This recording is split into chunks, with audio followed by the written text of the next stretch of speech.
Di Pulau Redang ni, semua boleh bayar online. Orang kata, apa ni, apa benda? Cashless.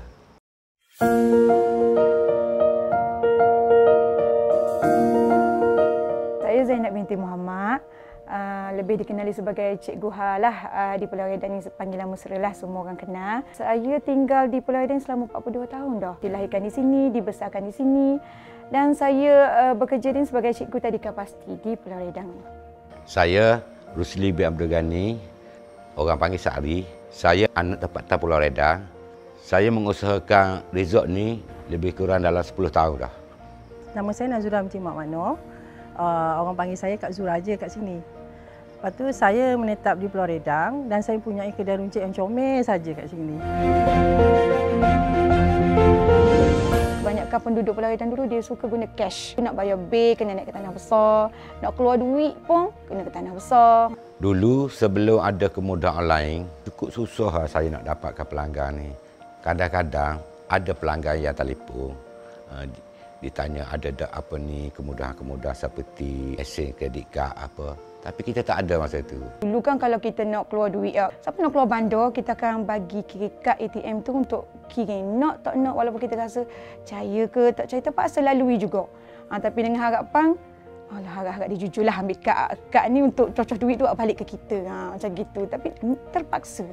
Sepanjang akak berniaga kedai runcit ni, banyak-banyak juga masalah. Contohnya, duit koyak. Lepas tu kadang-kadang orang nak beli barang, tak cukup duit.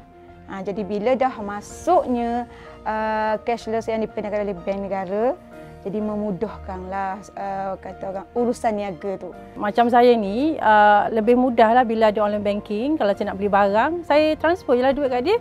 Lepas tu supplier akan hantar barang ke saya. Tak macam dulu nak kena bagi cash dekat booth. Kan satu masalah.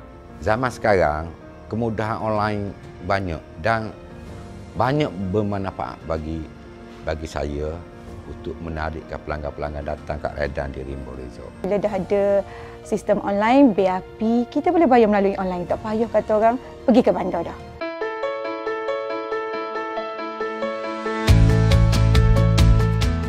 Kelebihan cashless ni, bila dia orang travel, tak perlu bawa cash.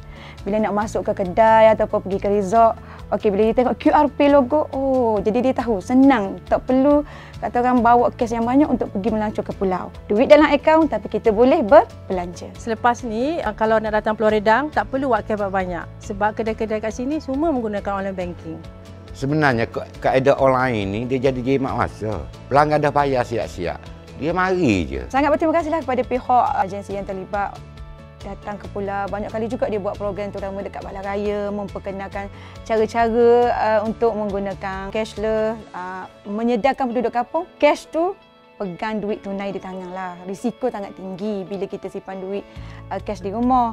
Bila ada pihak beri kesedaran dan galakan menggunaan cashless dan online banking, kami penduduk kampung ni rasa amat bertuah sekali sebab kami ni macam setara dengan penduduk bandar, boleh menggunakan fasiliti yang ada ni.